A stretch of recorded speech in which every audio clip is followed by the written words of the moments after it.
Hello students, तो चलिए start करते हैं quick revision of chapter probability. आप देख रहे हैं कि हम क्वेश्चंस पहले कर रहे हैं सारे, तो उसके बाद जो भी क्वेश्चन उसके बीच में आ रहे हैं एमसीक्यू के हैं, चाहे वो आपके लॉन्ग क्वेश्चन हैं, वो सारे पिक किए हैं। अब इन क्वेश्चंस में आपका जो बेसिक पार्ट रहेगा क्वेश्चंस का, जैसे आपका कॉन्सेप्ट बेस्ड है, तो वो हम क्वेश्चन के साथ साथ ही करेंगे। तो आप इनको ध्यान से देखिए बिना स्किप किए, क्योंकि क्वेश्चन आप करना शुरू करते हैं बीच में आप छोड़ देते हैं तो फिर आपको समझ नहीं आएगा। तो आप पूरा देखिए वीडियो को अच्छे से, और इसका जो बेसिक कॉन्सेप्ट रहेगा, बेसिक कॉन्सेप्ट मैं साथ साथ बीच में ही कराऊंगी क्वेश्चन के साथ ही। ठीक है, तो हम स्टार्ट करते हैं क्वेश्चन नंबर 1। अब देखो क्वेश्चन नंबर 1 में क्या दिया है, probability of a sure event is. Sure event की जो इवेंट फिर वो होना ही होना है, श्योर इवेंट कह लें हम या सर्टेन इवेंट कह लें, बात एक ही है। तो साथ साथ आप याद रखिए, अगर कहीं पे श्योर लिखा है या कहीं पे सर्टेन भी लिखा है तो एक ही बात है, श्योर लिखें या सर्टेन लिखें, तो सर्टेन इवेंट जो होना ही है उसकी प्रोबेबिलिटी क्या होती है, 1 सर्टेन इवेंट की। तो ये आप याद रखेंगे, सर्टेन इवेंट की प्रोबेबिलिटी क्या है, श्योर इवेंट की प्रोबेबिलिटी 1। तो ऑप्शन कौन सा हो जाएगा, ये 1 होती है, तो ऑप्शन कौन सा करेक्ट हुआ हमारा, ऑप्शन बी। अब मैंने दोनों तरह से कर दिया, आपका ब्लैंक फॉर्म में है तो आप ऐसे ही फिल कर दें, अगर आपका एमसीक्यू फॉर्म में है तो आपका ऑप्शन बी करेक्ट हो जाएगा। ठीक है, अब देखिए क्वेश्चन नंबर 2। क्वेश्चन नंबर 2 क्या है, probability of winning a match is 2/7। The probability of losing a match is, आपको फाइंड आउट करनी है। अब देखिए winning a match plus losing a match, दोनों की प्रोबेबिलिटी टोटल करके क्या आएगा, 1 आएगा। तो यहाँ से हम क्या कर सकते हैं, विनिंग अ मैच इसकी प्रोबेबिलिटी कितनी है, 2/7 plus probability of losing a match, ये हमें निकालनी है, probability of losing a match. और इन दोनों को अगर हम प्लस करते हैं तो ये क्या आएगा, ये 1 के इक्वल आएगा। तो यहाँ से हमें निकालना है प्रोबेबिलिटी लूजिंग अ मैच। देखिए प्रोबेबिलिटी लूजिंग अ मैच,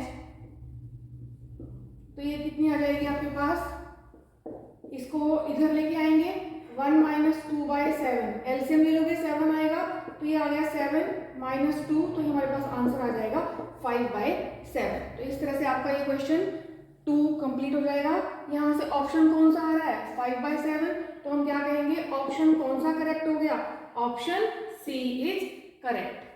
तो ये जो क्वेश्चन पिक किए हुए हैं, इन क्वेश्चंस को आप ध्यान से करिए, क्योंकि ये मिक्स्ड क्वेश्चंस हैं, आपका ऑलमोस्ट सारा चैप्टर ही कवर करेंगे और इंपॉर्टेंट क्वेश्चंस हैं। चलिए शुरू करते हैं क्वेश्चन नंबर 3। देखिए क्वेश्चन नंबर 3 इंपॉर्टेंट है, क्योंकि इसमें आप 2 टॉसेज ऑफ अ डाई की बात कर रहे हैं। तो 2 टॉसेज ऑफ अ डाई वाले क्वेश्चन किस तरीके से करने हैं आप ये देखिए, the probability of sum 10 in 2 tosses of a die, ये हमें निकालना है। तो जब कॉइन को, इसको डाइस को टॉस करेंगे, डाइस को टॉस करेंगे तो आपके पास किस तरह से आउटकम्स आएंगे वो आप देखिए। जैसे आपने लिखा फर्स्ट 1 1, फिर 1 2, 1 3, 1 4, 1 5 और 1 6। अब डाइस में नंबर आपको पता है, तो 1 2 3 4 5 6 ही आते हैं। तो अब हमने क्या किया, फर्स्ट में 1 को तो हमने रखा है फिक्स, तो अगला वाला नंबर हम चेंज करते गए, 1 2 3 4 5 6। सेकंड में क्या करेंगे, अब आप 2 ले लिया, फिर सेकंड को फिक्स रख लिया, इसको 2 नंबर को फिक्स रखा है, और आगे वाला चेंज करते रहे, 2 2, फिर 2 3, 2 4, ऐसे ही हम सारे नंबर लिख लेंगे 2 6। फिर हम 3 से स्टार्ट कर लेंगे, 3 1, 3 2, 3 3, 3 4, 3 5 और 3 6। ऐसे ही 4 1, 4 2,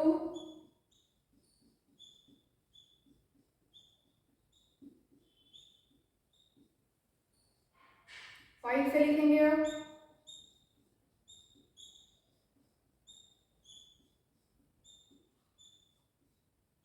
देखो कुछ ज्यादा मुश्किल नहीं है, आपको फर्स्ट नंबर फिक्स रखना है, पहले 1 रखा है, फिर 2, फिर 3 4, फिर 5। अब रखेंगे 6 को फिक्स रखना है, अगला चेंज करते जाओ, 6 1, फिर 6 2, 6 3, 6 4, 6 5 एंड 6 6। ये आपके पास आ गए हैं आउटकम्स। तो आउटकम्स आए हैं, ये जहाँ जहाँ ब्रैकेट है हर एक के बीच में हम कॉमा लगा देते हैं, ये हमने कॉमा लगा दिया। अब देखिए क्या करना है आपने, सम 10 बोला है तो आप कैसे चेक करेंगे, देखो 1 + 1 2, 1 + 2 3, इस तरह से आपने चेक करना है। तो आप चेक करते जाइए, यहाँ तक 8 आ रहा है, फिर यहाँ भी 8 आ रहा है, 9 आ रहा है, 4 + 1 5, 4 + 2 6, 4 + 3 7, ऐसे ही करेंगे तो देखो 6 + 4 कितना हो जाएगा 10। ऐसे ही हम चेक करते हैं तो हमारे पास 5, ये भी क्या देगा 10। अब हमें क्या चाहिए 10, तो यहाँ भी 6 और 4 अगर लेंगे तो ये क्या देगा 10। तो 3 हो गए हमारे पास, 3 आउटकम्स जो फेवरेबल 10 दे रहे हैं हमें, टोटल सम 10 आना चाहिए। तो यहाँ से टोटल आउटकम्स आप लिखोगे पहले, टोटल आउटकम्स, जो टोटल आउटकम्स है वो आप देख रहे हो कितने आए हैं, एक लाइन में आपके पास ये 6 है, फिर अगले में 6 है, तो टोटल आउटकम्स हमारे पास जब आप टोटल करेंगे तो कितना हो जाएगा 36। हर एक में 6 लिखे हैं, एक लाइन में 6, तो 6 6 जा 36। अब आप लिखो इसके फेवरेबल आउटकम्स, जो फेवरेबल आउटकम्स है वो कितने हैं, देखो यहाँ से 1 2 3, तो 3 आपके फेवरेबल आउटकम आ गए। आपसे पूछी है प्रोबेबिलिटी, किसकी प्रोबेबिलिटी, सम 10 की प्रोबेबिलिटी, तो इसको ऐसे रीड करेंगे, प्रोबेबिलिटी ऑफ सम 10, तो फेवरेबल अपॉन टोटल, तो यहाँ से आ गया 3 × 3 और ये 1/12। तो इस तरह से आपका क्वेश्चन हो गया, इसका आपका ऑप्शन आ जाता है सी। तो यहाँ हम लिख देंगे option C is the correct answer. तो आप ये क्विक रिवीजन हम कर रहे हैं, आप बहुत ध्यान से करिए हर क्वेश्चन को, क्योंकि इससे आपकी एक एक टाइप कवर हो रही है। अब ये क्वेश्चन हमने कर लिया, अब यहाँ चेंज आ सकता है, बाकी क्वेश्चन तो हमें ऐसे ही करना है, फिर तो हमें बस यहाँ चेंज आएगा फेवरेबल में, यहाँ 2 कह दे, यहाँ 7 कह दे, यहाँ 8 कह दे, अकॉर्डिंगली हमें सॉल्व करना है। तो ये एक अच्छा क्वेश्चन है, यहाँ मैंने लिख दिया है इंपॉर्टेंट क्वेश्चन, तो आप इस तरह से क्वेश्चन कंप्लीट कर सकते हैं। क्वेश्चन नंबर 4 देखिए, क्वेश्चन नंबर 4 में क्या दिया हुआ है, क्वेश्चन नंबर 4 में ये आपसे कह रहे हैं कि probability of drawing a non face card from a pack of 52 cards is. तो प्रोबेबिलिटी पूछिए किसकी, नॉन फेस कार्ड की, drawing a non face card, ये मैं मार्क कर दिया, from a pack of 52 cards. अब आपको पता है कि कार्ड टोटल कितने होते हैं, टोटल कार्ड्स होते हैं 52। अब इन 52 कार्ड्स में आपके पास 13 कार्ड्स रहेंगे। जैसे स्पेड है, स्पेड का मैंने बना दिया मार्क इस तरीके से, तो ये क्या है आपके पास जो शेप है उस पर इस तरह की बनी रहती है हर कार्ड के ऊपर, तो 13 होते हैं ये भी कितने होंगे 13। और नेक्स्ट जो है, जो मैंने रेड कलर से बनाई है तो वो मैं रेड से ही लिख देती हूँ, तो ये कितने होंगे 13, ये भी कितने होंगे 13। तो 13 स्पेड, 13 क्लब, 13 हार्ट और 13 डायमंड, इनका अलग अलग ही स्वीट होता है, इसको ये बोलते हैं SUIT स्वीट होगा। 13 का स्वीट ये है, 13 का ये होगा, 13 का ये और 13 का ये, इस तरीके से टोटल कितना हो गया देखो 13 4 जा 52, तो टोटल कार्ड हो गए 52। अब इसका नंबरिंग कैसे रहता है, इसमें कार्ड होंगे तो पहला एक मैं लिख रही हूँ यहाँ पे एस, एस जो है उसके ऊपर ए बना रहता है, एस कार्ड जो होगा उसके ऊपर ए बना रहेगा। फिर उसके बाद नंबरिंग 2 3 4 5 6 7 8 9 और 10 तक हो गई नंबरिंग। फिर उसके बाद अगला जो होता है जे, जे का मतलब है जैक, फिर क्यू, ये उसके ऊपर रहता है, फेस बने रहते हैं, जैक ये बना रहेगा, क्यू के ऊपर क्वीन बनी रहेगी और के के ऊपर किंग बना रहेगा। तो ये आपके पास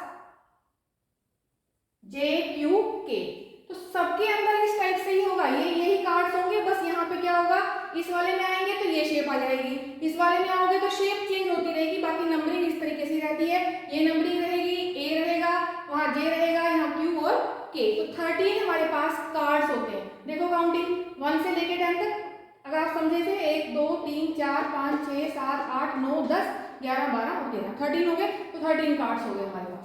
अब देखो जो ये वाले कार्ड हैं, ये जो कार्ड बनाए हैं जे क्यू के, सब में होंगे, ये ऐसे ही इसमें होंगे, ऐसे ही इसमें और ऐसे ही इसमें होंगे, 13 13 ही होंगे, बस मैंने आपको बता दिया जो शेप है वो शेप इसके अंदर चेंज हो जाएगी।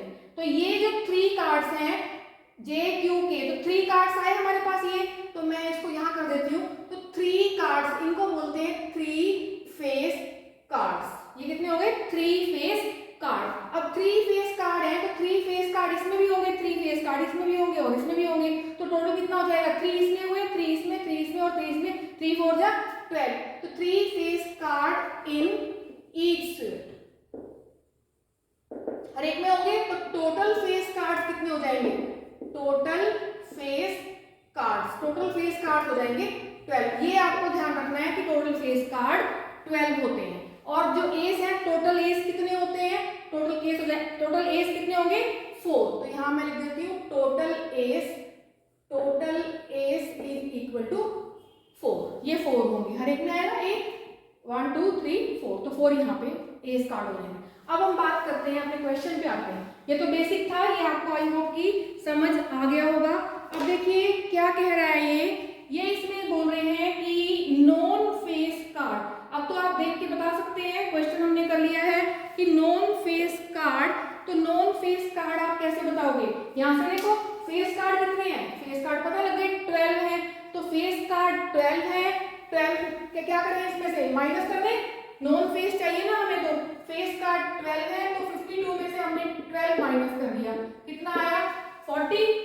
देखो यहां से क्या आ रहा है 40 आ रहा है। तो 40 अपॉन 52 करेंगे जब इसका आंसर निकालेंगे प्रोबेबिलिटी।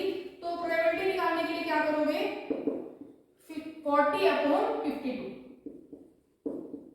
कट करेंगे, इसको होम नंबर से कट हो रहा है 4 10 जा 40, 4 1 जा 4, 4 3 जा 12। तो आपके पास 10 अपॉन 13 आया, मतलब आपका कौन सा ऑप्शन सही हो गया? Option B is correct. तो मैं यहाँ लिख देती हूँ option B is correct. I hope कि आपको समझ आ रहा होगा किस तरह से हमने नॉन फेस कार्ड निकाले। ओके, तो इसका ऑप्शन आया आपके पास बी। देखिए क्वेश्चन नंबर 5 में क्या कह रहे हैं कि probability of a prime number from number 1 to 50। पहली बात तो आपको ये पता होना चाहिए कि प्राइम नंबर क्या होता है। प्राइम नंबर ऐसे नंबर होंगे जिनके 2 ही फैक्टर होंगे।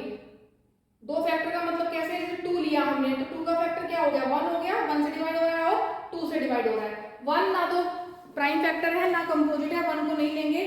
तो हम 2 से स्टार्ट करेंगे। देखो कैसे आया 2, फिर हमने लिखा 3, 4 नहीं आएगा, 5 6 नहीं आएगा, 7, फिर 8 9 10 के बाद 11 12 नहीं आएगा, 13 14 15 16 17। जो मैं बोल रही हूँ उसमें से जिसके केवल 2 फैक्टर होंगे वो हम यहाँ बोर्ड पे लिख रहे हैं। 17 के बाद क्या आएगा देखो 19, उसके बाद 20 नहीं आएगा, 21 भी नहीं आएगा, 22 23 24 25 26 27 28 के बाद 29, फिर 30 नहीं आएगा, 31 32 33 34 35 36 37 आ जाएगा, 38 39 40 41 आएगा, फिर 43 आएगा, 44 भी नहीं आएगा, 45 46 47 आ जाएगा। तो 48 49 50 डिवाइड होते हैं ज्यादा वेक्टर से। तो हमने ये लिख लिए, देखो कितने आ रहे हैं 3 4 5 6 7 8 9 10 11 12 13 14 15। तो टोटल कितने आ रहे? Total favourable outcomes, favourable outcomes कितने हो गए हमारे पास 15। तो यहाँ हमने 15 लिख दिया। और टोटल कितना है, टोटल आउटकम्स कितने हैं 50 है। टोटल आउटकम्स कितने हैं देखो 50। तो हमें क्या निकालनी है probability of a prime number.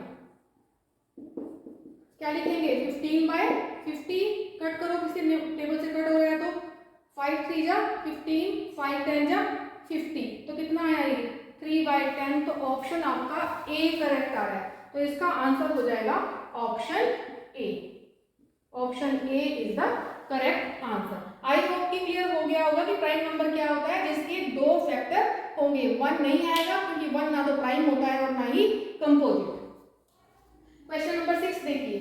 Question number 6 में क्या कह रहे हैं 2 coins are tossed, find the probability of getting at least 1 head। क्या वर्ड यूज किया है देखो एटलीस्ट वर्ड यूज किया है। अब एटलीस्ट का मतलब क्या होता है कि कम से कम, कम से कम एक हेड, कम से कम एक हेड और चाहे ज्यादा कितने भी हो। अब कॉइन कितने दे रखे हैं, देखो 2 कॉइन्स हैं। अब 2 कॉइन जब दे रखे हैं आपको तो उससे आउटकम्स कितने आएंगे। पहले हमने फर्स्ट कॉइन को जब थ्रो किया तो क्या आया, हेड। तो दूसरे से भी हमने लिखा कि हेड आ गया। फिर उसके हेड टेल, टेल हेड और टेल टेल, ये आउटकम्स होते हैं। आपने किया हुआ होगा चैप्टर, आपको पता होंगे कि कॉइन को जब हम टॉस करते हैं तो हमारे पास ये 4 आउटकम्स आते हैं जब हम 2 कॉइन को टॉस करेंगे। तो इसने बोला है क्वेश्चन में probability of getting at least 1 head, कम से कम एक हेड आए। कम से कम तो एक आए और ज्यादा कितने भी आए, हेड की बात हो रही है तो इसमें भी हेड आ रहे हैं। कम से कम एक तो आना चाहिए, यहाँ भी आ रहा है, कम से कम एक यहाँ भी आ रहा है। तो कितने हो गए 3, तो फेवरेबल में गया और टोटल कितने हो गए 4। तो आंसर क्या हो गया 3/4। तो इसका आंसर आ जाएगा 3/4। तो इस तरह से आप ये क्वेश्चन कर सकते हैं। आई होप कि क्लियर हो गया होगा।